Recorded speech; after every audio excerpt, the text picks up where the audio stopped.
You feel like everything is falling apart around you, and the weight of your responsibilities has become unbearable. Every morning brings new problems that seem impossible to solve, while you watch others around you crumble under far less pressure than what you're carrying alone. I am Marcus Aurelius, the Roman emperor who ruled the greatest empire in history while battling plagues, wars, and the constant burden of millions depending on my decisions. For nearly 2 decades, I maintained inner peace and unshakable resolve through the darkest times any leader has ever faced, all while developing the Stoic philosophy that has guided humanity through suffering. For over 1,800 years, what I discovered about enduring when everything seems hopeless will transform how you face your darkest moments. Using the same principles that sustained an emperor through the collapse of civilizations, the philosophy that kept me centered while governing 60 million souls can anchor you through any storm life throws your way. But first, like this video, subscribe for more Stoic wisdom, and comment where you're watching from. I want to see how far the need for unbreakable inner strength has spread. I never wanted to be emperor. Let me be clear about that from the beginning, because understanding this truth will help you understand everything else I'm about to share with you. When Antoninus Pius adopted me at the age of 17, I thought I was simply gaining a father figure and mentor. I had no idea I was stepping into a destiny that would place the fate of 60 million souls in my hands. The moment everything changed was March 7th, 161 AD. I was 39 years old, deeply immersed in my philosophical studies, content with my role as a student of wisdom and virtue. Then a messenger arrived at my villa with news that would shatter my peaceful existence forever. Antoninus Pius was dead, and I was now Caesar Marcus Aurelius Antoninus Augustus, Emperor of Rome. I remember standing in my study, holding the imperial seal for the first time. This small piece of carved stone represented absolute authority over the known world. Every decision I made would ripple across continents. Every law I signed would affect millions of lives. Every military campaign I authorized would send thousands of sons and fathers to their deaths. The weight of that seal felt heavier than all the marble columns of the Pantheon combined.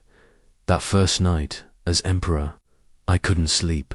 I walked the corridors of the palace, feeling like an imposter wearing purple robes that belonged to someone else. The servants bowed as I passed, but I felt anything but imperial. One felt terrified. Here I was, a man who had spent his life contemplating virtue and wisdom, suddenly responsible for an empire that stretched from Britain to Mesopotamia, from the Rhine to the Sahara. The loneliness hit me like a physical blow. Every person who approached me now had an agenda. Every smile carried calculation. Every conversation was filtered through the reality that I held their lives and fortunes in my hands. I realized in that moment that the Emperor of Rome might be the most powerful man alive, but he was also the most isolated. But here's what I discovered in those first desperate weeks, when you can't escape your circumstances. You must transform your relationship with them. I couldn't stop being emperor. The Senate, the army, the people, they all needed leadership. But I could choose how to be emperor. I could let the weight crush me, or I could use philosophy to carry it with dignity. I began each morning by reminding myself that this burden was temporary both for me and in the grand scheme of history. I was a steward, not an owner. The empire existed before me and would exist after me. My job was simply to serve it well during my brief time in charge. This perspective didn't make the weight lighter, but it made it bearable. When you understand that your current suffering serves something larger than yourself, endurance becomes not just possible, but noble. The philosophy I had studied as luxury became my lifeline as necessity. I learned that leadership in crisis isn't about having all the answers. It's about facing uncertainty with calm resolve while others panic around you. The people needed to see that someone could remain steady when everything seemed to be falling apart. That someone had to be me. Every morning, I would hold that imperial seal and remind myself, this is not about my comfort or my desires. This is about duty. And in that daily acceptance of responsibility larger than myself, I found a strength I never knew I possessed. ****, I thought I understood suffering when I became emperor. I was wrong. 3 years into my reign, death arrived in Rome not through war or conquest, but through an invisible enemy that no army could fight, no diplomacy could negotiate with, and no wealth could buy protection from. The Antonine Plague swept across my empire like wildfire, and I watched helplessly as it devoured everything I was sworn to protect. The plague came to us through our own success. Our victorious armies, returning from Mesopotamia, brought more than spoils of war. They brought a disease that would kill 5 million of my people over the next 15 years. Imagine waking each morning knowing that thousands more of your citizens would die that day, and there was absolutely nothing you could do to stop it. I remember walking through the streets of Rome in those early months of the plague, trying to maintain the presence of a confident leader while bodies were being carted away faster than they could be burned. The smell of death hung over the city like a permanent cloud. Citizens who once cheered my name now looked at me with desperate eyes, begging for salvation I couldn't provide. The hardest moment came when the plague reached my own family. My advisor, Lucius Verus, my adopted brother and co-emperor, fell ill on campaign. I rushed to his side, watching this strong, vital brother who had shared the burden of rule with me waste away in a matter of days. As I held his hand during his final moments, I felt the full weight of human powerlessness. But here's what the plague taught me about endurance, that no philosophy book ever could. When faced with forces completely beyond your control, your only choice is how to respond with dignity. I could have raged against the injustice. I could have blamed the gods, or cursed my fate, or retreated into despair.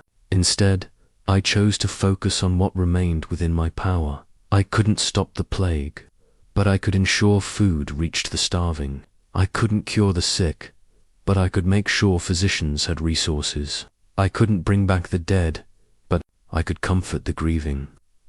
I couldn't control the disease, but I could control my response to it. Every morning during those plague years, I would remind myself that external events, even catastrophic ones, cannot touch the fortress of your character unless you let them.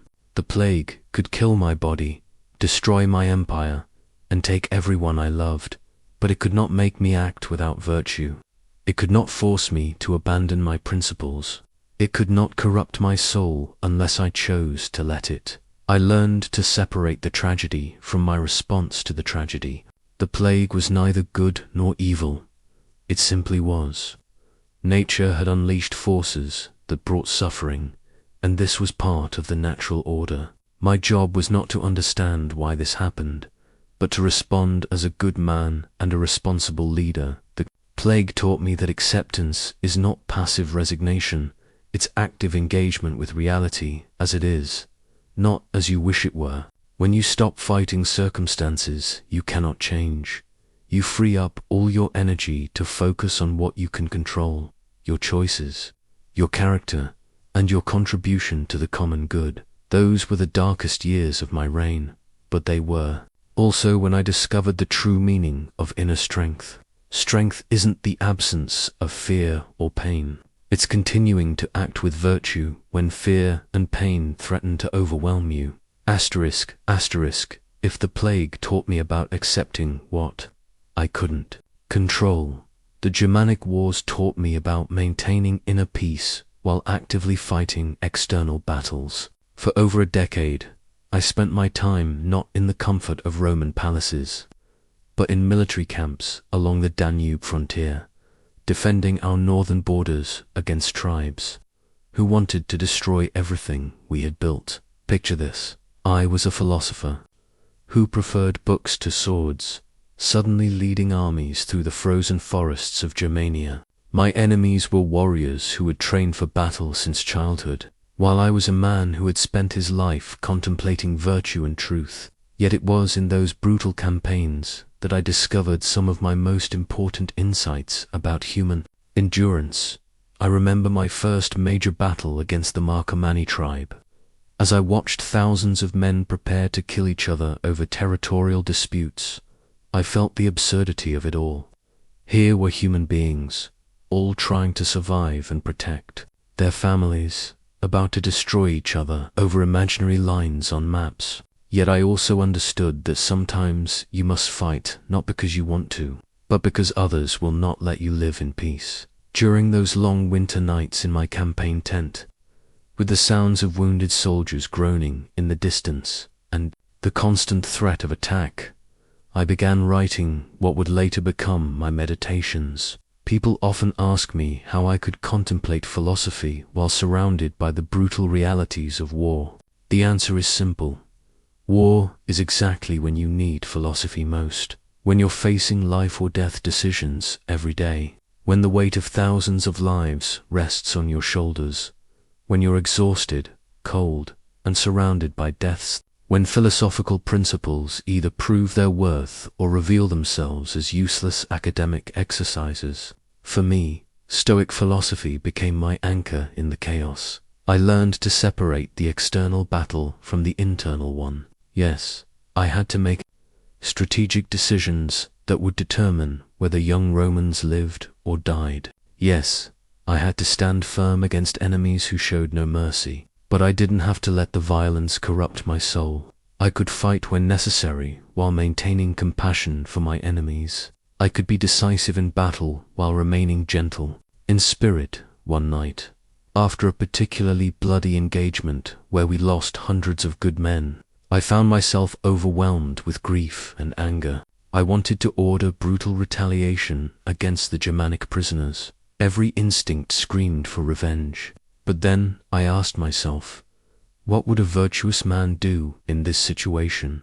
The answer was clear, even if it wasn't satisfying. I treated the prisoners with dignity. I provided care for their wounded. I made sure they were fed and sheltered according to Roman law. This wasn't weakness, it was strength. Anyone can act brutally when angry. It takes real power to maintain your principles when everything in you wants to abandon them. The wars taught me that external conflict reveals your internal state. If you're at peace with yourself, you can engage in necessary battles without losing your humanity. If you're fighting inner demons, external battles will amplify that internal chaos. I also learned that courage isn't the absence of fear, it's acting rightly despite fear. Every time I rode into battle, I was afraid. Every time I had to make a decision that would send young men to their deaths, I felt the weight of that responsibility. But I didn't let fear paralyze me or drive me to act. Dishonorably. That the Germanic wars lasted over a decade and cost thousands of lives. But they also taught me that you can maintain inner tranquility even in the midst of external chaos. You can be a warrior and a philosopher. You can fight fiercely and love deeply. You can engage with the world's violence without letting it poison your soul.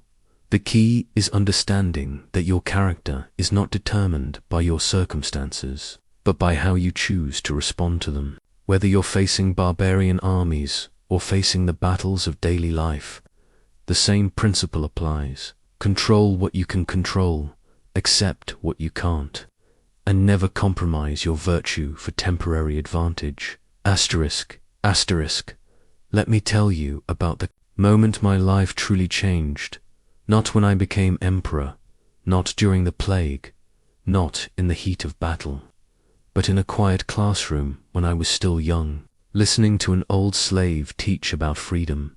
His name was Epictetus, and he had been born into slavery, suffered physical disability, and endured hardships I could barely imagine. Yet when he spoke about human dignity and inner liberty, he radiated a strength that the most powerful senators in Rome couldn't match. This man, who owned nothing and controlled nothing in the external world, possessed something that no one could take from him unshakable inner peace. The first lesson he taught me revolutionized everything. You are not your circumstances. You are your response to your circumstances.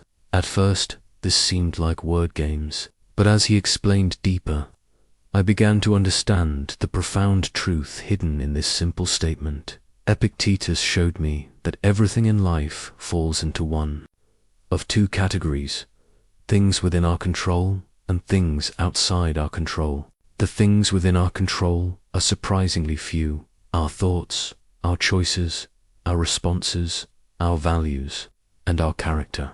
Everything else are the people's actions, natural disasters, the outcomes of our efforts, even our own bodies. Outside our direct control, most people, he taught me, spend their lives fighting battles they cannot win, trying to control things that lie outside their power, and then wondering why they feel frustrated, angry, and helpless. The secret to inner peace is learning to focus all your energy on the small circle of things you actually can control, while accepting everything else with equanimity. This wasn't just philosophy, it was practical survival wisdom. When I became emperor and faced impossible challenges, this principle became my lifeline. I couldn't control whether plagues ravaged my empire, but I could control how I responded to them. I couldn't control whether Germanic tribes attacked our borders, but I could control whether I led with courage and wisdom. I couldn't control whether people criticized my decisions, but I could control whether those decisions were made with virtue and integrity. Epictetus taught me that freedom isn't political, it's philosophical. A slave who understands what lies within his control is freer than an emperor who doesn't. A poor man who masters his responses is richer than a wealthy man enslaved by his desires. A sick person who accepts their condition with grace is healthier than an athlete tormented by the fear of losing their strength. The most revolutionary idea he shared was this: your emotions are not imposed on you by external events. They are created by your judgments about those events. If someone insults you, the insult itself has no power to hurt you. Only your judgment that being insulted is bad creates the pain. Change the judgment, and you change your emotional experience. This doesn't mean becoming emotionally numb or pretending that bad things are good. It means recognizing that your interpretation of events, not the events themselves, determines your inner state. You cannot control what happens to you, but you can always control what it means to you. When I applied this teaching during my darkest moments as emperor, I found something incredible, unshakable, inner peace. Not because my external circumstances improved, but because I stopped demanding that they be different from what they were. I stopped fighting reality and started working with it. Epictetus died before I became emperor, but his teachings lived on in my daily practice. Every morning, I would remind myself of what lay within my control that day, and I would mentally prepare to accept what didn't. This simple practice, separating what's up to me from what's not up to me, became the foundation of my inner strength. Philosophy isn't an intellectual exercise for people with too much time on their hands. It's the most practical tool for human survival. When everything in your external world is falling apart, philosophy gives you an inner world that cannot be touched. When others are driven to despair by circumstances, philosophy gives you the tools to find meaning and purpose regardless of what happens around you. This is what saved me, and this is what can save you. The understanding that no external force can touch your essential self unless you give it permission. Your inner citadel, your character, your values, your capacity for virtue remains unconquerable as long as you choose to defend it. Asterisk, asterisk, every morning before dawn, while my empire still slept, I would sit in the darkness and prepare my mind for the day ahead. This wasn't a luxury or a peaceful meditation. It was mental armor, forged in the quiet hours before the storm of imperial duties began. People often ask me how I maintained my composure through years of crisis. The answer isn't found in any single moment of strength, but in the daily discipline of preparing for difficulty. Each morning, I would remind myself that this day would bring challenges designed to test my character, and I would mentally rehearse how to meet them with virtue. I would tell myself, today I will meet interference, ingratitude, insolence, disloyalty, ill will, and selfishness from the people around me. But I won't be surprised or disturbed, because I cannot imagine a world without such people. They act from ignorance of what is good and bad. I know the difference between good and bad, and I know that only my own actions can truly harm me. This morning practice wasn't pessimism, was realism. By expecting difficulty, I was never caught off guard by it. By preparing mentally for people to disappoint me, I could respond with patience rather than anger when they inevitably did. By accepting that problems were inevitable, I could focus my energy on solutions rather than waste it on resentment. I would also remind myself each morning that I was part of something larger than my personal comfort. I was born to work together with others like a man's 2 hands or feet or eyelids. To work against each other is unnatural.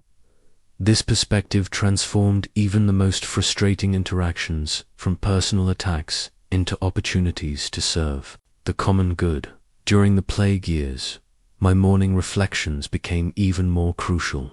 I would sit in my tent, hearing the groans of dying soldiers outside, and remind myself, what brings no benefit to the hive brings none to the bee.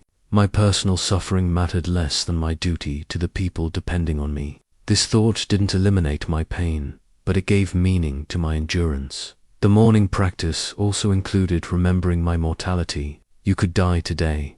Let this determine your actions and thoughts. This wasn't morbid thinking. It was liberating wisdom. When you truly accept that your time is limited, you stop wasting energy on petty concerns and focus on what actually matters. I would visualize the day ahead and imagine myself responding to various challenges with patience, wisdom, and virtue. If I knew a difficult senator would try to undermine my policies, I would practice responding with understanding rather than anger. If I expected bad news from the frontier, I would prepare to receive it with calm, acceptance, and immediate focus on solutions. This mental preparation created a buffer between events and my emotional reactions. When something difficult happened, during the day, I had already faced it in my mind and chosen my response. This prevented me from being reactive and helped me stay centered on my principles. The key to morning reflection is not trying to eliminate negative emotions, but preparing to experience them without being controlled by them. You acknowledge that you will feel frustrated, disappointed, or angry at times, but you decide in advance that these feelings will not determine your actions. Start each day by reminding yourself that you are here to serve something greater than your immediate comfort, whether that's your family, your work, your community, or your principles. Connecting to a larger purpose gives you strength to endure temporary difficulties with grace. Asterisk. The most powerful tool I discovered for transforming suffering into strength was learning to see events as they truly are, stripped of the emotional coloring my mind wanted to add to them. I call this the discipline of perception, and it changed everything about how I experienced both triumph and disaster. Let me give you an example from my own life. When news reached me that several Germanic tribes had crossed our borders and were burning Roman settlements, my immediate emotional reaction was rage. How dare they attack innocent civilians?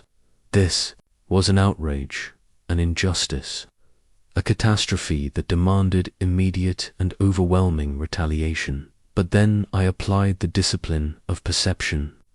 I stripped away my emotional interpretation and looked at what had actually happened. Human beings, seeking resources and territory, had moved across an imaginary line and were taking what they needed to survive. This wasn't good or evil, it was nature following its course, like a river flooding its banks during heavy rains. This shift in perception didn't make me passive. I still had to respond with military force to protect Roman citizens, but I could do so without the poison of hatred clouding my judgment. I could see the Germanic warriors as fellow human beings acting according to their understanding, not as monsters deserving destruction. The discipline of perception works by separating facts from judgments. Most of our suffering comes not from what happens to us, but from our interpretation of what happens to us. A merchant loses his fortune and calls it a disaster, but objectively, it's just numbers changing in ledgers. A soldier receives a wound and calls it terrible, but objectively, it's just damaged tissue that will either heal or not. This doesn't mean pretending that painful things don't hurt. It means recognizing that much of our pain comes from the stories we tell ourselves about our circumstances, rather than from the circumstances themselves. When you can see clearly what is actually happening versus what you think it means, you gain tremendous power over your emotional state. I practiced this constantly during my reign. When senators opposed my policies, instead of seeing betrayal, I saw people acting according to their own understanding of what was best for Rome. When citizens complained about my decisions, instead of seeing ingratitude, I saw the natural human tendency to focus on immediate problems rather than long-term solutions. The most difficult application of this discipline came during personal losses. When members of my family died, my immediate impulse was to rage against the injustice of it all. But through the discipline of perception, I could see death as simply part of the natural order. Humans are born, live for a time, and die. This is neither good nor bad, simply is. This perspective didn't eliminate my grief, but it prevented grief from becoming something more destructive. Bitterness, despair, or rage against the universe. I could mourn my losses, while still accepting them as part of life's natural pattern. The discipline of perception also reveals opportunities hidden within apparent obstacles. When the plague devastated our population, I could have seen only catastrophe, but clear perception showed me that this crisis was also an opportunity to demonstrate leadership, to strengthen community bonds, and to practice virtue under pressure. Every challenge contains within it the chance to practice excellence. A difficult person gives you the opportunity to practice patience. A setback gives you the chance to practice resilience. A loss gives you the opportunity to practice acceptance. When you can perceive these hidden gifts, your relationship with adversity completely changes. The practice is simple but not easy. Whenever something upsets you, pause and ask yourself, what actually happened here, stripped of my emotional interpretation? Then ask, what opportunity for growth or virtue does this situation contain? Finally, ask, how can I respond to this reality in a way that honors my highest values? This discipline transforms you from a victim of circumstances into an active participant in your own character development. External events may be beyond your control, but your perception of them and, therefore, your experience of them remains completely within your power. Asterisk. My father, Antoninus Pius, died peacefully in his bed, surrounded by family and respected by the entire empire. As I watched his final breath, I felt not only grief for losing the man who had guided me, but also a profound realization that would transform how I lived every day afterward. Death is not the opposite of life. It is life's greatest teacher. Standing beside his deathbed, I understood for the first time that my own death was not some distant possibility, but an absolute certainty that could arrive at any moment. This wasn't a morbid thought, it was the most liberating insight of my life. Once you truly accept your mortality, everything else falls into proper perspective. I began practicing what I called the view from the deathbed. Whenever I faced a difficult decision or felt overwhelmed by temporary problems, I would imagine myself at the end of my life, looking back on this moment. From that perspective, most of my daily concerns revealed themselves as insignificant worries that wouldn't matter at all in my final accounting? Would I regret spending energy on petty political squabbles? Would I wish I had worried more about what senators thought of my policies? Would I care about the insults hurled by my enemies? From the deathbed view, these concerns became laughably small compared to the larger questions. Did I live with virtue? Did I serve others? Did I become the person I was capable of being? Death also taught me about the preciousness of time. When you realize that your days are numbered, and the number is smaller than you'd like to believe, stop wasting time on activities and relationships that don't truly matter. You become more intentional about how you spend your precious, limited moments. During the plague years, death surrounded me constantly. I watched good people die young, while corrupt people lived to old age. I saw children taken before they could experience life, while elderly tyrants continued to cause suffering. This could have led me to despair about the unfairness of existence. Instead, death taught me about the democracy of mortality. Rich or poor, powerful or weak, virtuous or corrupt, death comes for everyone. This realization filled me with profound compassion for all human beings. We are all fellow travelers on this brief journey, all facing the same inevitable destination. How could I harbor hatred for someone who, like me, was simply trying to make sense of their temporary existence?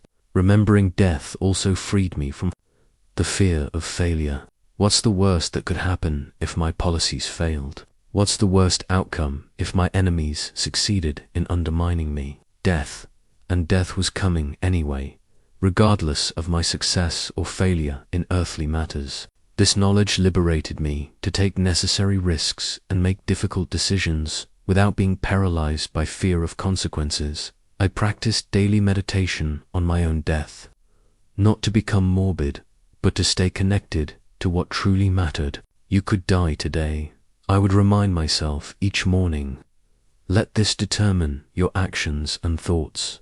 This practice made me more present, more grateful, and more focused on virtue over vanity. Death teaches us that reputation is temporary, but character is eternal. After you die, people may remember your accomplishments for a while, but what really survives is the impact your character had on others. The kindness you showed, the courage you demonstrated, the integrity you maintained. These things ripple forward through generations. When I consider my own legacy, I don't think about the battles I won or the policies I implemented. I think about whether I lived as a good man. Did I treat people with dignity? Did I make decisions based on virtue rather than convenience? Did I use my power to serve others rather than just myself? This is why contemplating death is actually about learning how to live. When you accept that your time is limited, you naturally prioritize what matters most. When you realize that you'll be judged not by your successes, but by your character, you focus on becoming the person you want to be rather than achieving the things you think will impress others. Death is not the enemy of life. It's the teacher that shows us how to live with purpose, presence, and virtue. Embrace this teacher, and it will transform how you experience every moment you have left. Asterisk, asterisk, in the center of Rome stood the Palatine Hill, with walls so thick and defenses so strong that no enemy had ever breached them. But I discovered something far more powerful than any physical fortress: the inner citadel of the human soul. A sanctuary that no external force can penetrate unless you open the gates yourself. Picture this fortress in your mind. Its walls are built from your deepest values and convictions. Its towers are your capacity for reason and self-reflection. Its gates are controlled by your will, and you alone hold the keys. Inside this citadel lives your essential self, part of you that remains untouchable regardless of what storms rage outside. I learned about this inner fortress during my darkest hours as emperor, when the plague ravaged my people and I felt helpless to stop it, when Germanic tribes threatened our borders and victory seemed impossible, when political enemies attacked my character and questioned my decisions. In all these moments, I discovered that there was a part of me they could not reach. They could destroy my empire, kill my body, ruin my reputation, and take away everything I had built. But they could not force me to act without virtue. They could not make me abandon my principles. They could not corrupt my character unless I chose to let them. This realization was more powerful than any military victory. The inner citadel is built through daily practice of what I call the fundamental distinction, separating what belongs to you from what belongs to the world. Your thoughts belong to you. Your choices belong to you. Your responses belong to you. Your character belongs to you.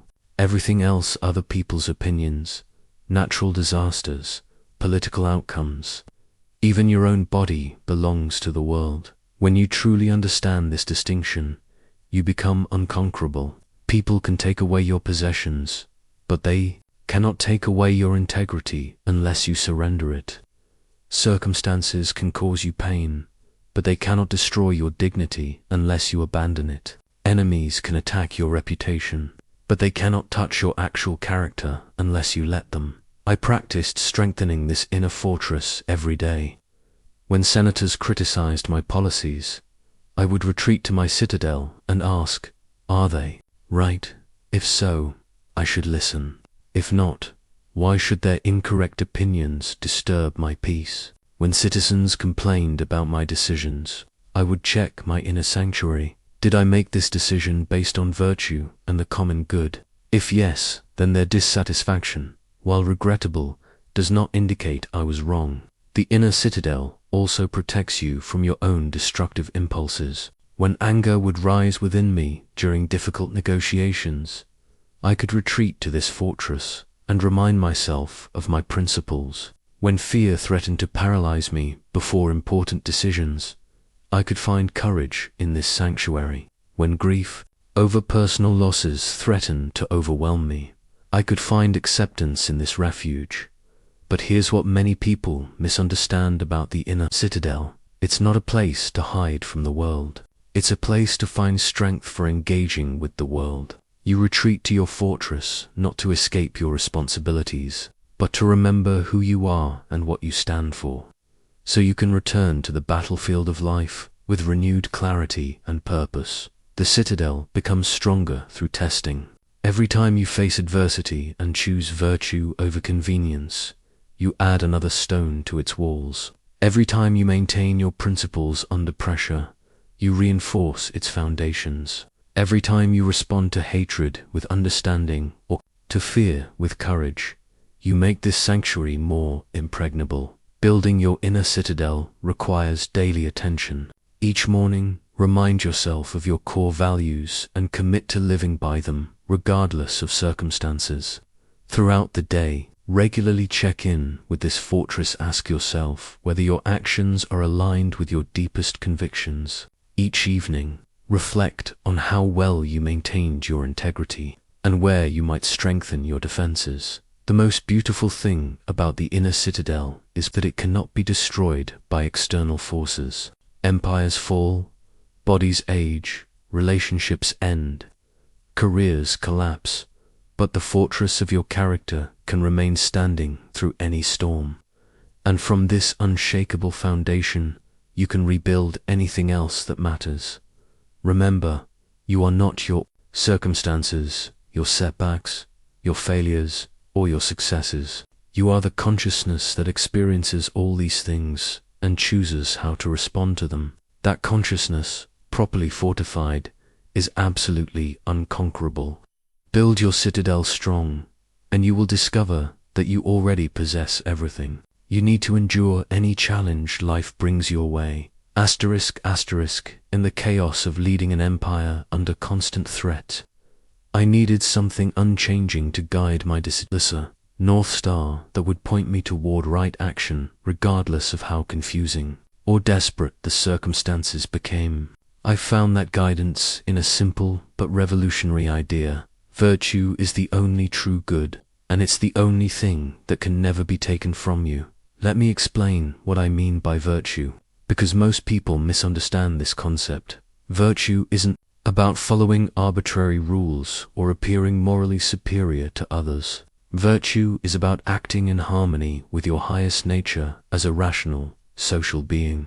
It means choosing courage over cowardice, justice over selfishness, wisdom over ignorance, and self-discipline over indulgence. The revolutionary insight is this: virtue is the only good that depends entirely on you. Wealth can be stolen, health can fail, relationships can end, reputation can be destroyed, political power can be lost. But your capacity to act with virtue that remains completely within your control in every moment, regardless of circumstances. During the Germanic Wars, I faced countless situations where the expedient choice conflicted with the virtuous choice. I could have ordered the massacre of prisoners to terrorize our enemies into submission. It might have shortened the conflict and saved Roman lives, but virtue demanded that I treat captives with dignity according to our laws, even if it made military victory more difficult. I chose virtue over expediency, not because it guaranteed better outcomes, but because maintaining my integrity was more important than any external result. Even if treating prisoners humanely prolonged the war, even if it cost more Roman lives, even if it made me appear weak to some, I could not sacrifice my character for temporary advantages. This is the hardest lesson about virtue. Sometimes it costs you things you care about. Sometimes doing the right thing leads to outcomes you don't want. Sometimes being virtuous means accepting losses that could be avoided through compromise. But here's what I learned: losing anything while maintaining your virtue is still winning, while gaining everything through vice is still losing. When the plague devastated our population and people demanded I blame foreign influence or divine punishment, virtue required me to focus on practical solutions rather than scapegoating. When citizens criticized my policies during food shortages, virtue demanded that I listen to their concerns rather than suppress their voices. When advisors suggested using fear and propaganda to maintain control, virtue insisted on honest communication. Even when the truth was difficult, virtue became my anchor during the most challenging period of my reign. When everything else was uncertain, when I couldn't predict outcomes, when I didn't know if my decisions would work, when the future of the empire hung in the balance, I could always ask myself, what would a virtuous person do in this situation? That question always provided clarity, even when the answer was difficult to accept. The beauty of virtue as a guiding principle is that it makes you internally consistent. You don't have to remember which lies you told or which compromises you made, because you're always telling the truth and acting according to your principles. You don't have to worry about maintaining a false image, because you're genuinely trying to be the person you appear to be. Virtue also connects you to something larger than your personal interests. When you commit to acting with courage, justice, wisdom, and self-discipline, you join a tradition of excellent human beings stretching back through history. You become part of the ongoing human effort to create goodness in the world. People often ask me, but what if acting virtuously leads to failure? What if doing the right thing costs you everything? My answer is always the same. Virtue is its own reward. The goal isn't to use virtue as a strategy for getting what you want. The goal is to become the kind of person who naturally chooses what's right, regardless of consequences. This doesn't mean being naive about the world or ignoring practical considerations. It means that within whatever practical constraints you face, you always choose the most virtuous option available. You work skillfully toward your goals, but you never sacrifice your character to achieve them. Make virtue your North Star, and you'll discover something incredible. Even when everything else in your life falls apart, you'll still have the one thing that truly matters: your integrity. Even when external circumstances become impossible, you'll still be able to act in a way that honors your highest nature. Even when the world seems to reward vice and punish virtue, you'll know that you're living according to the deepest truths of human existence. Choose virtue not because it guarantees success, but because it guarantees that regardless of what happens to you, you'll remain true to yourself. Asterisk, asterisk. The greatest prison I ever experienced wasn't built of stone and iron. It was built of wanting things I couldn't have. For years, I tortured myself by demanding that reality be different from what it was. I wanted the plague to end immediately. I wanted the Germanic tribes to stop their attacks. I wanted senators to support my policies unanimously. I wanted my family members to live forever. This constant wanting of the impossible made me miserable, even when I had everything a man could desire. The breakthrough came when I learned to distinguish between preferring and demanding. There's nothing wrong with having preferences. I preferred that fewer people die in the plague. I preferred that our borders remain secure. I preferred that my policies succeed. But the moment preference became demand, the moment I insisted that reality conformed to my wishes, I became a slave to circumstances beyond my control. I discovered that most human suffering comes not from what happens to us, but from the gap between what we want and what we get. A merchant who wants to make a profit of 100 gold pieces but only makes 50 will be miserable, while a merchant who hopes for 20 but makes 50 will be delighted. The objective circumstances are less important than our expectations and demands. This realization transformed how I approached every aspect of my reign. Instead of demanding that the Germanic tribes respect our borders, I preferred peace but prepared for war. Instead of demanding that the plague end quickly, I preferred its swift conclusion but focused on managing its effects. Instead of demanding that senators support my decisions, I preferred their cooperation but prepared to lead with or without it. The discipline of desire requires constant vigilance because our minds naturally slip back into demanding mode. When something doesn't go as we hoped, we instinctively think, this shouldn't be happening. But that thought creates immediate suffering because we're fighting reality instead of working with it.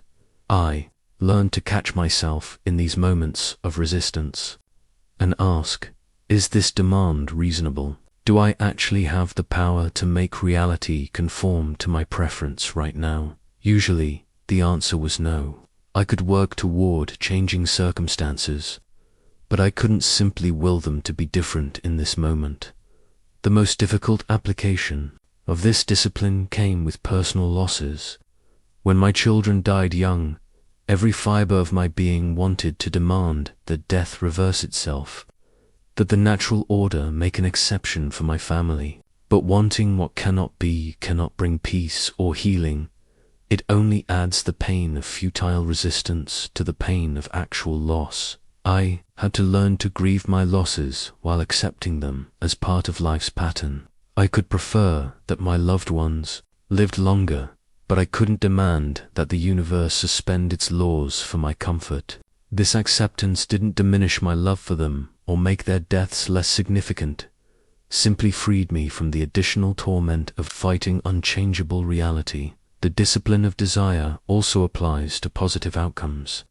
When military campaigns succeeded or when policies achieved their intended effects, I learned to appreciate these results without becoming attached to them. Success in one battle didn't guarantee victory in the next. Effective policies could be overturned by future circumstances. Nothing in the external world is permanent or completely under our control. This practice of holding preferences lightly while working toward them diligently creates a profound inner freedom. You engage fully with life's challenges and opportunities, but you're not destroyed when things don't go as planned. You celebrate successes without depending on them for your peace of mind. You work toward goals without making your happiness conditional on achieving them. The key is understanding that desire itself isn't the problem. Demanding that your desires be fulfilled is the problem. You can want things, hope for outcomes, and work toward goals while maintaining the inner flexibility to accept whatever actually happens.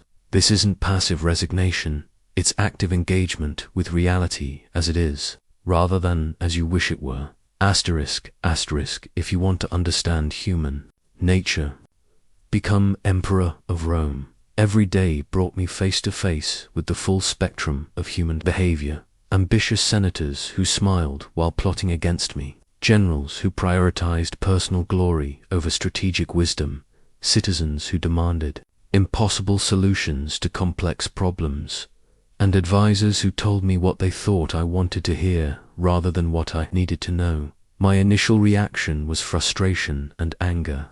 How could people be so selfish, so short-sighted, so dishonest? Didn't they understand that we were all working toward the same goal of Roman prosperity and security? Why couldn't they see beyond their narrow personal interests to the greater good? Then I had a realization that changed everything. People aren't acting against me. Personally, they're acting according to their own understanding of what's best. The senator who opposes my policy isn't trying to harm Rome. He genuinely believes his alternative would be better. The general who seeks personal glory isn't trying to sabotage our military. He thinks his approach will lead to greater victories. The citizen who complains about my decisions isn't ungrateful. He's expressing his honest assessment of how my policies affect his life. This shift in perspective, from taking things personally to understanding that people act from their own limited viewpoint, was liberating. Instead of getting angry at opposition, I became curious about it. What did their resistance tell me about their concerns? What valid points might be hidden within their criticism? How could I address their underlying needs while still pursuing what I believed was right? I also realized that getting angry at people for acting according to their nature is like getting angry at fire for being hot, or being hot, water for being wet. Humans naturally prioritize their own interests, form opinions based on incomplete information, and make decisions that seem logical from their limited perspective. This isn't a character flaw to be corrected, it's simply how humans function. Once I accepted this reality, I could work with it instead of fighting against it. Instead of demanding that senators put aside their personal ambitions, I learned to show them how supporting my policies would advance their legitimate interests. Instead of expecting generals to ignore the appeal of glory, I found ways to align their desire for recognition with strategic objectives. Instead of wanting citizens to appreciate complex policy decisions, I focused on clear communication about how these decisions would benefit them. The most difficult people taught me the most important lessons. Senator Cassius, who questioned every decision I made and spoke against me in the Senate, forced me to refine my thinking and strengthen my arguments. General Marcus, whose reckless pursuit of glory nearly cost us several battles, taught me the importance of clear communication and oversight. Citizens who protested in the streets reminded me that good intentions don't excuse poor outcomes. I learned that difficult people often have valid concerns hidden beneath their challenging behavior. The senator who seems obstructionist might be raising legitimate questions about implementation. The advisor who appears disloyal might be trying to protect you from a mistake. The citizen who seems ungrateful might be struggling with real hardships that your policies haven't addressed. The key to dealing with difficult people is remembering that their behavior reflects their inner state, not your worth. When someone is hostile toward you, they're usually expressing their own fear, frustration, or misunderstanding. Their reaction tells you about their condition, not about your character. This doesn't mean accepting abuse or failing to set appropriate boundaries. Sometimes protecting yourself and others requires firm action against destructive behavior, but you can take necessary action without hatred or personal animosity. You can oppose someone's actions while maintaining compassion for their humanity. I also discovered that my own behavior often influenced how others treated me. When I approached interactions with defensiveness and suspicion, people responded in kind. When I listened genuinely to concerns and showed respect for different viewpoints, even strong opponents often became more collaborative. The greatest lesson difficult people taught me was about my own character. It's easy to be patient, kind, and virtuous when everyone around you is supportive and agreeable. Your true character is revealed by how you respond when people are unreasonable, unfair, or hostile. These challenging interactions are opportunities to practice virtue under pressure. Instead of hoping that difficult people will change, focus on how you can respond to them in a way that honors your values. You cannot control their behavior, but you can always control your response. And often, when you change how you respond, you'll be surprised by how much others change in return. As emperor, I faced a constant temptation that destroys many leaders. The urge to act for the sake of appearing active, rather than acting because action was needed. There's something seductive about motion, about making decisions and issuing orders, even when thoughtful inaction would serve better.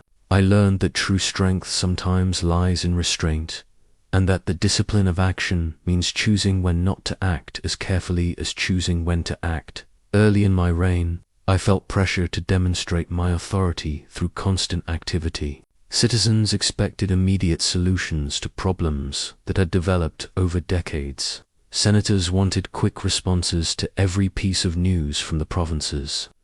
Generals pushed for rapid military decisions to maintain momentum. The weight of these expectations made me want to do something, anything, to show that I was actively addressing every concern. But I discovered that hasty action often creates more problems than it solves. When I rushed to respond to the first reports of Germanic tribal movements, I deployed troops based on incomplete intelligence and nearly walked into an ambush. When I quickly approved a popular policy to address grain shortages without proper analysis, it created unintended consequences that took months to correct. I learned to ask myself, before every significant action, am I doing this because it needs to be done, or because I need to be seen doing something?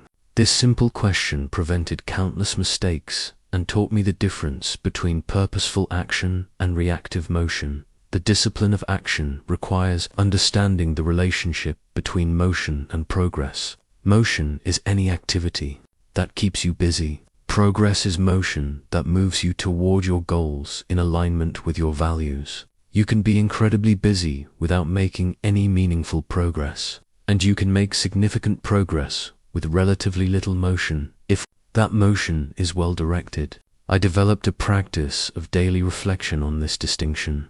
Each evening, I would review my activities and ask, which of today's actions served the common good? Which were merely responses to immediate pressures? Which represented genuine progress toward long-term objectives? This practice helped me become more intentional about how I spent my limited time and energy.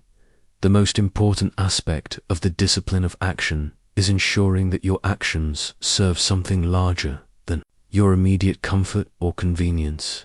Every action should either advance the common good or develop your character, preferably both. This doesn't mean you can never act in your own interest, but it means your self-interest should align with broader purposes. During the Germanic Wars, this principle guided every military decision. I could have chosen strategies that minimized risk to my own reputation, even if they increased danger to my soldiers. I could have pursued tactics that would bring me quick glory, even if they weren't optimal for long-term security. Instead, I tried to choose actions that served Rome's true interests, regardless of how they affected my personal standing. The discipline of action also requires accepting that you cannot solve every problem or address every need. As emperor, I was constantly presented with more worthy causes than I could possibly support, more crises than I could personally manage, more decisions than I could make with perfect wisdom. I had to learn to focus my energy on the areas where I could make the greatest positive impact. This meant saying no to good opportunities, so I could say yes to better ones. It meant disappointing some people so I could better serve others. It meant accepting that some problems would remain unsolved during my reign so that I could make meaningful progress on the most critical issues. I also learned that the most powerful actions are often the smallest ones, repeated consistently over time. Grand gestures and dramatic decisions get attention, but sustainable change comes from daily practices and incremental improvements. My morning reflections, my consistent application of philosophical principles, my regular communication with provincial governors, these quiet, unglamorous actions probably did more to strengthen the empire than any single battle or policy. The discipline of action means acting from your principles rather than your emotions. When citizens criticized my handling of the plague, my emotional impulse was to defend myself vigorously or to shift blame to others. But principled action meant focusing on improving our response rather than protecting my reputation. When senators opposed my policies, my emotional reaction was to use my authority to silence them. But virtuous action meant engaging with their concerns and refining my approach based on valid criticism. Remember that every action is a choice about who you want to become. Each decision either strengthens your character or weakens it, moves you toward your highest self or away from it. The discipline of action means making choices that you'll be proud of when you look back from your deathbed. Choices that serve purposes greater than your immediate desires. Choices that create more good in the world than existed before you acted. Asterisk, asterisk, near the end of my reign, I faced a truth that every leader must eventually confront. Much of what I had worked to build was beginning to fall apart. The northern borders I had fought so hard to secure were under constant pressure. The economic policies I had implemented were showing signs of strain. The social cohesion I had tried to maintain was fraying under the pressure of ongoing crises. I watched the empire I had dedicated my life to serving show cracks in its foundations. The temptation was overwhelming to see this as a personal failure, to interpret the empire's struggles as evidence that my life's work had been meaningless. I had spent nearly 2 decades making difficult decisions, sacrificing personal comfort, and bearing enormous responsibility. Was it all for nothing? Had I failed in my most fundamental duty? This is the moment when many leaders become bitter or desperate. They double down on failing strategies, blame others for their setbacks, or abandon their principles in a last-ditch effort to force success. I felt the pull of all these reactions. Part of me wanted to use more authoritarian methods to impose order. Part of me wanted to blame the Senate, the army, or the citizens for not properly supporting my efforts. But then I remembered a fundamental truth. The value of your work is not determined by its permanence. I had not become emperor to create something eternal. I had become emperor to serve well during my time in office. My responsibility was to respond to the challenges of my era with virtue and wisdom, not to guarantee that future challenges would never arise. Everything in the physical world is temporary. Empires rise and fall, institutions evolve, and sometimes collapse. Even the most successful policies eventually become obsolete as circumstances change. If I measured my worth by the permanence of my achievements, I would always be disappointed, because nothing external lasts forever. Instead, I began to focus on what I could control, the quality of my service during my time in office. Had I made decisions based on virtue rather than expedience? Had I tried to serve the common good rather than my personal interests? Had I maintained my integrity under pressure? These questions mattered more than whether my policies would outlast my lifetime. I also realized that what appears to be failure from a short-term perspective might serve important purposes in the longer view. The challenges facing the empire during my reign were forcing necessary adaptations and innovations. The very struggles that seemed to threaten our stability were also testing and strengthening our institutions. Sometimes what looks like decline is actually transformation. This perspective didn't make the difficulties easier to bear, but it helped me maintain hope and purpose even when external outcomes were disappointing. I could continue working toward positive change without depending on success to validate my efforts. The work itself became its own reward. Regardless of results, I learned to find meaning in the process rather than just the outcomes. Every day that I approached my responsibilities with wisdom and virtue was a victory, even if the specific problems I faced remained unsolved.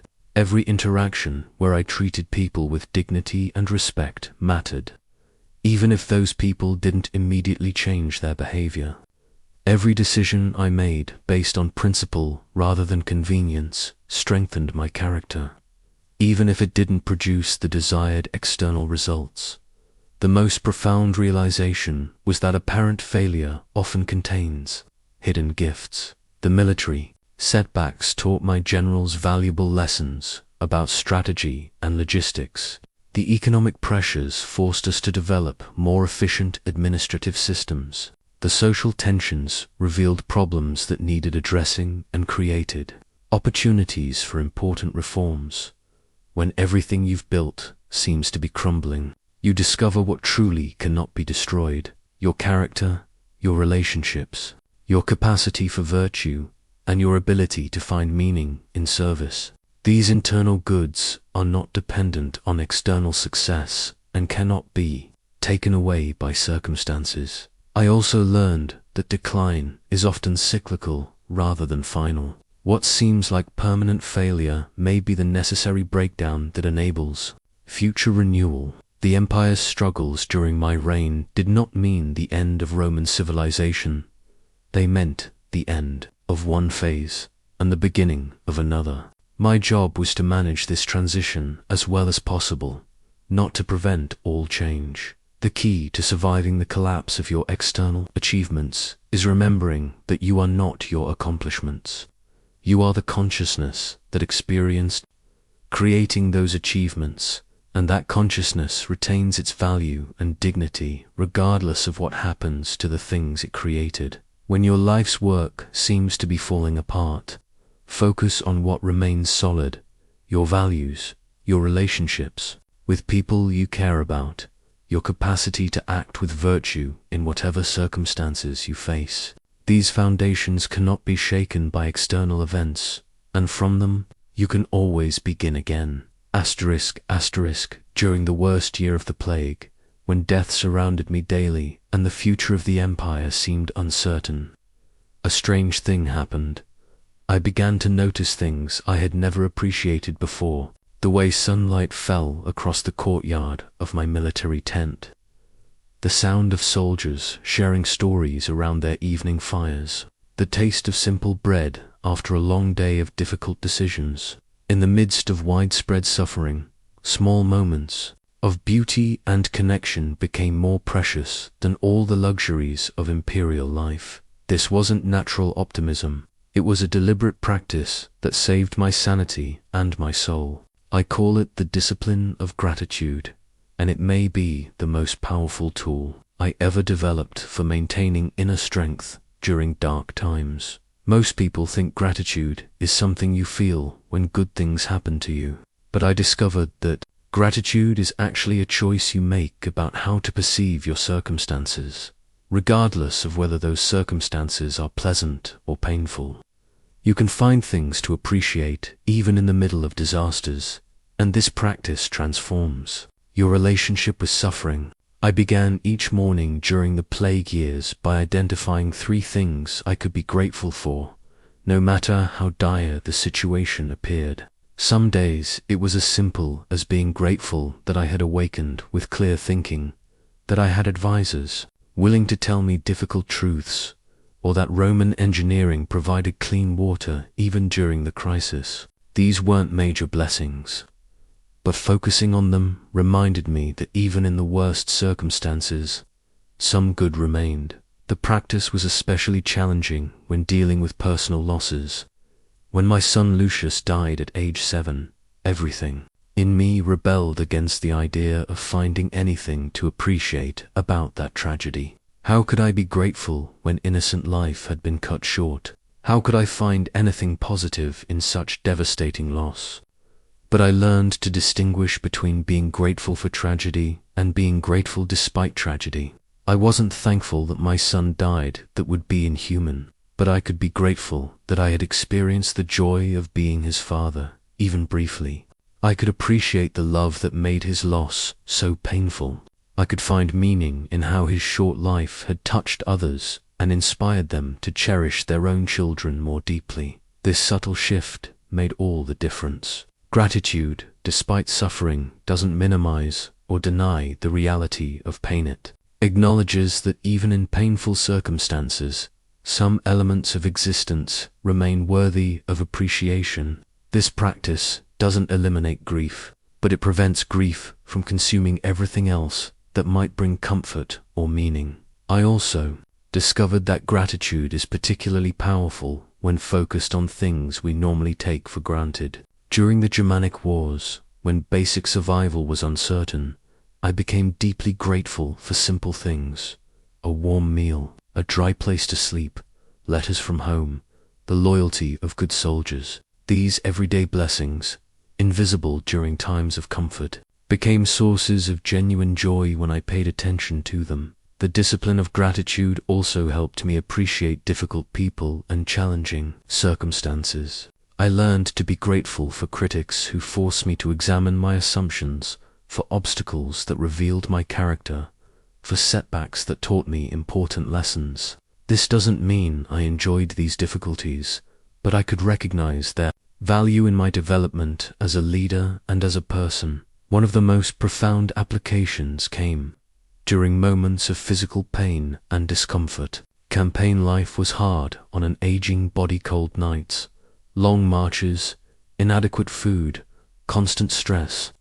Instead of focusing only on the discomfort, I practiced appreciating what my body was still able to do, carry me where I needed to go, allow me to think clearly, enable me to serve others despite its limitations. The practice of gratitude also deepened my connections with other people. When you focus on appreciating others rather than judging them, relationships become sources of strength rather than stress.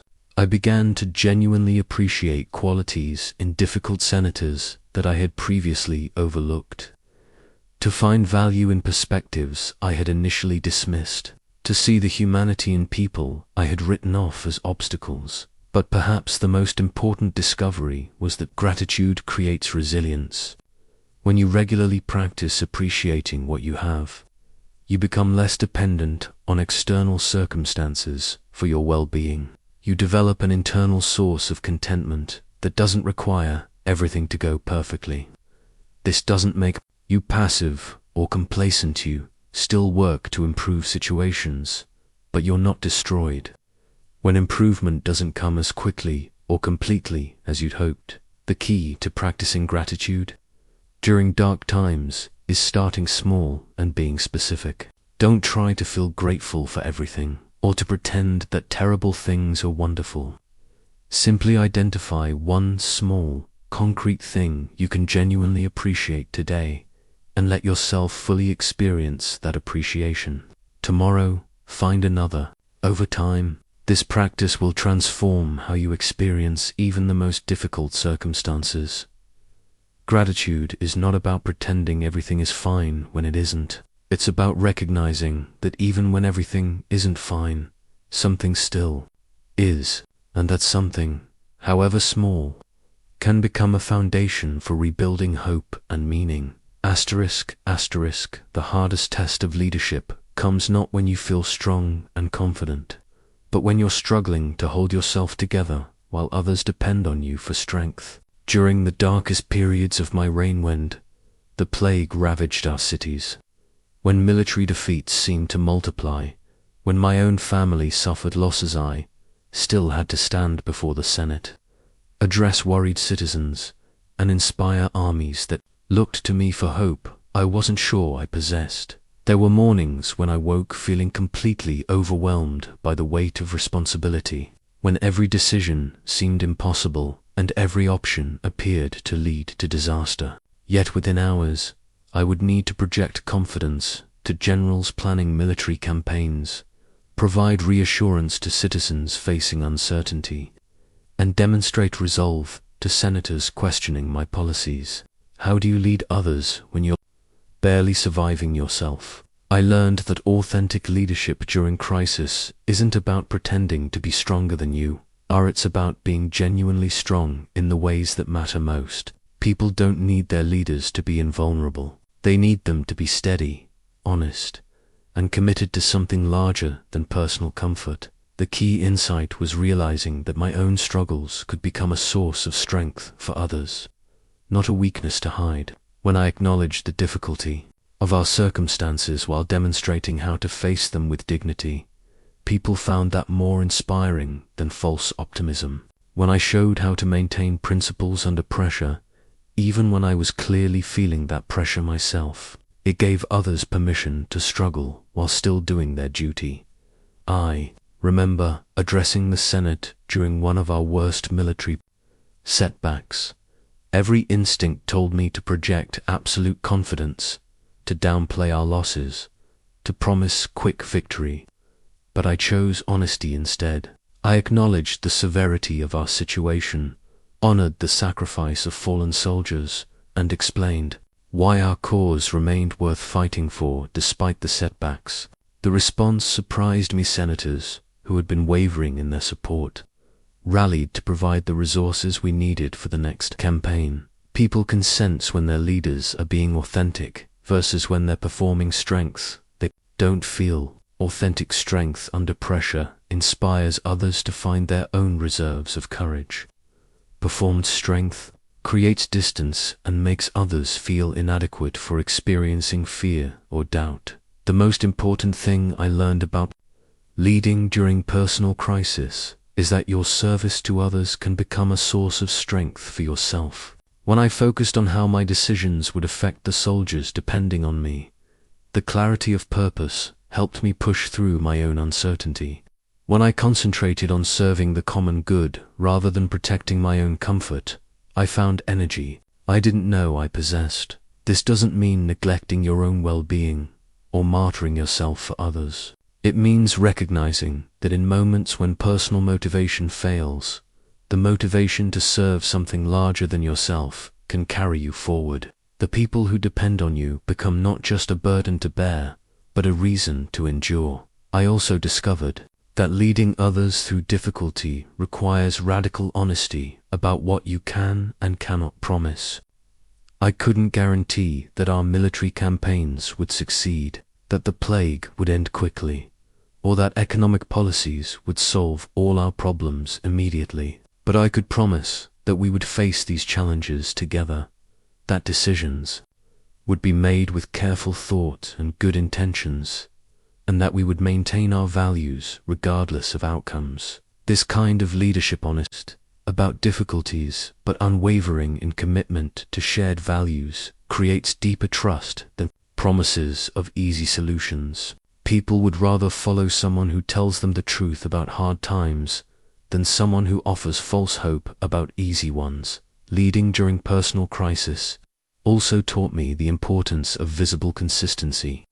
When your own world feels chaotic, maintaining steady routines and predictable principles becomes even more crucial. People need to see that while circumstances may be uncertain, their leader's character remains reliable. I made sure to continue my morning philosophical practice even during military campaigns. I maintained regular communication with provincial governors even when dealing with immediate crises. I insisted on treating prisoners and political opponents with dignity even when I felt angry or desperate. These consistent behaviors reassured others that fundamental principles remain stable even when everything else seemed uncertain. The most profound lesson was understanding that sometimes the greatest service you can provide is simply continuing to show up and do your job with integrity when it would be easier to give up or compromise your standards. Your willingness to bear responsibility when it's difficult gives others the strength to bear their own responsibilities. Remember that leadership during crisis isn't about having all the answers or feeling confident all the time. It's about making the best decisions you can with the information available, communicating honestly about challenges and uncertainties, and demonstrating through your actions that some things, like character, commitment, and service to others, remain constant, even when everything else feels uncertain. When you're in the middle of a crisis, it feels like the most important thing that has ever happened.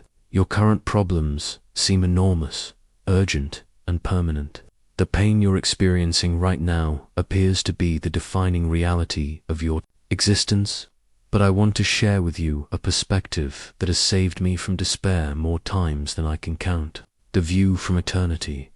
Imagine yourself standing on a mountaintop so high that you can see not just your immediate surroundings, but vast landscapes stretching to the horizon.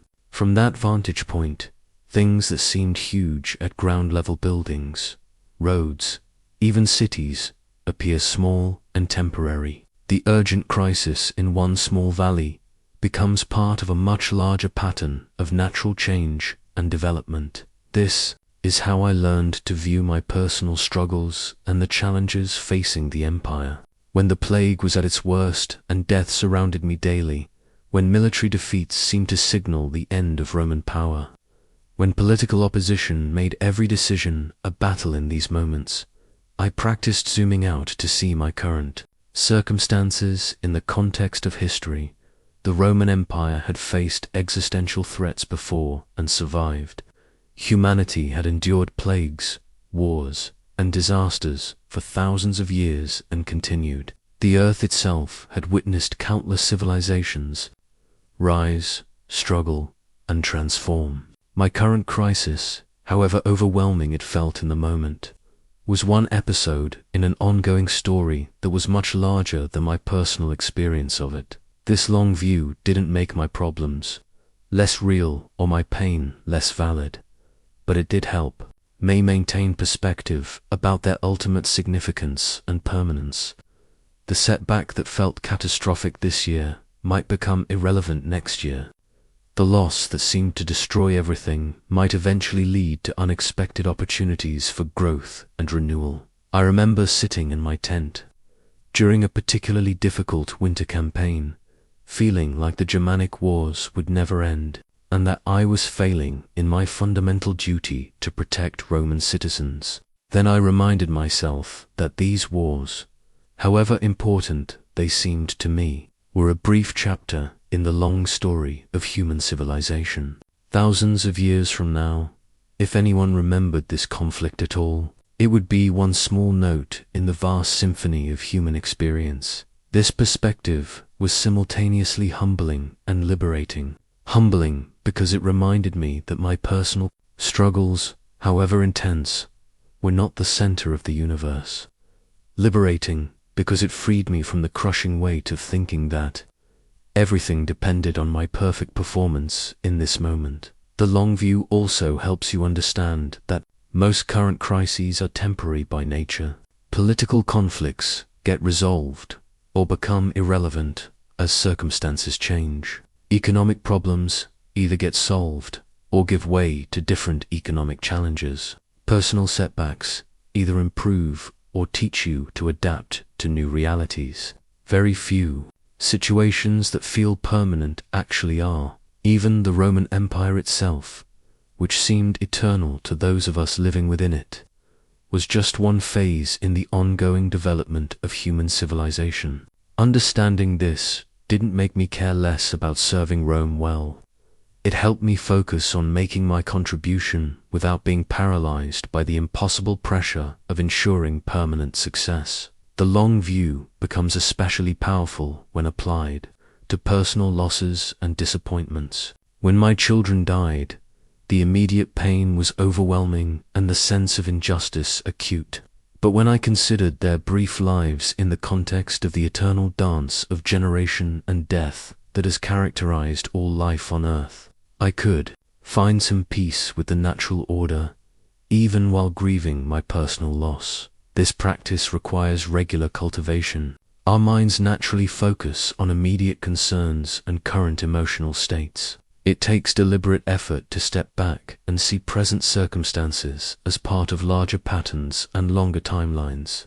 I made this a daily practice, regularly asking myself, how will this current concern appear to me in 10 years, In 100 years, in the context of all human history, the long view doesn't mean becoming passive or indifferent to current challenges. You still need to engage fully with today's problems and opportunities, but you engage with the understanding that this moment, however important, is not everything.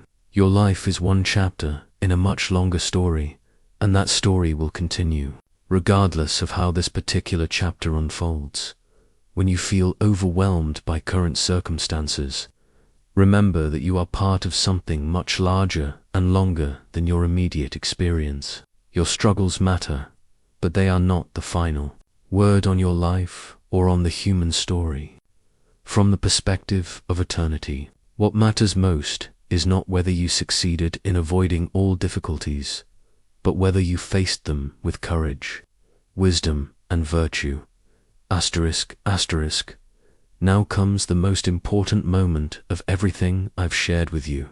The moment when you stop listening to my philosophy and start creating your own. The principles I've described: acceptance of what you cannot control, focus on virtue, the discipline of perception, gratitude in darkness. These are not rules to follow blindly, but tools to adapt for your own circumstances and challenges. My philosophy was forged in the specific crucible of imperial responsibility during times of plague, war, and political upheaval. Your philosophy must be forged in the crucible of your own life, with its unique pressures, relationships, and opportunities. The test of any philosophical principle is not whether it sounds wise in the abstract, but whether it actually helps you navigate your particular struggles with greater courage and integrity. Start by identifying the specific challenges that repeatedly test your endurance. Is it workplace stress that threatens to overwhelm you?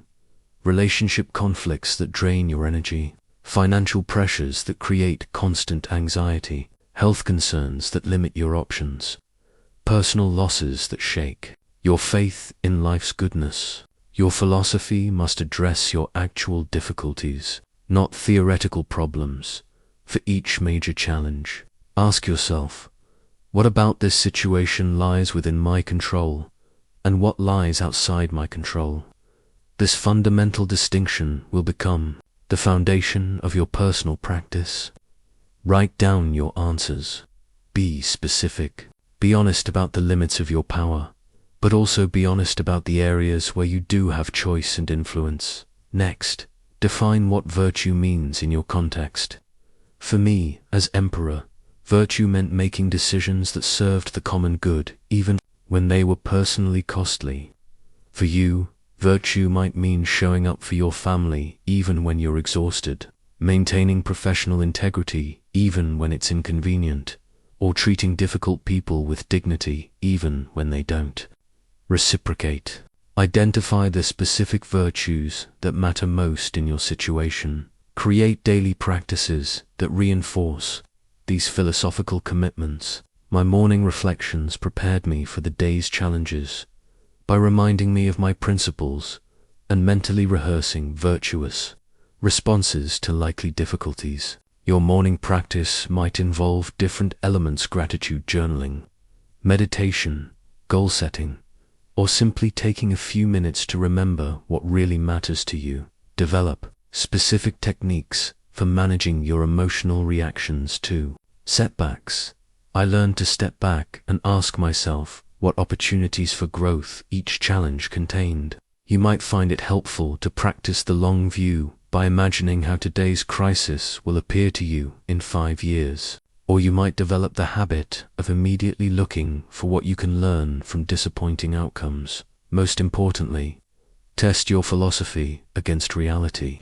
When you face your next significant challenge, deliberately apply these principles and observe the results. Do they actually help you maintain your composure and make better decisions? Do they give you strength during difficult times? Do they help you stay connected to what matters most when everything feels chaotic? Be willing to modify your approach based on experience. Philosophy is not a rigid system, but a living practice that evolves as you grow and as your circumstances change. The principles that serve you well during one phase of life might need adjustment. As you face new challenges or take on different responsibilities, remember that developing a personal philosophy for endurance is not about eliminating difficulties from your life. It's about transforming your relationship with difficulty. You will still face setbacks, disappointments, and losses, but you will face them with greater inner stability, clearer thinking, and stronger connection to your values. Your philosophy should also connect you to something larger than your personal concerns. For me, that larger purpose was serving the Roman Empire and contributing to human civilization.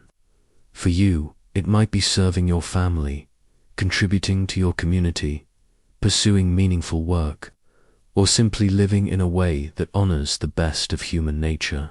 This connection to larger purpose provides strength when personal motivation fails. Finally, share your philosophy through your actions rather than your words. The greatest teaching I ever did was not through the speeches I gave or the letters I wrote, but through how I conducted myself during the most difficult periods of my reign.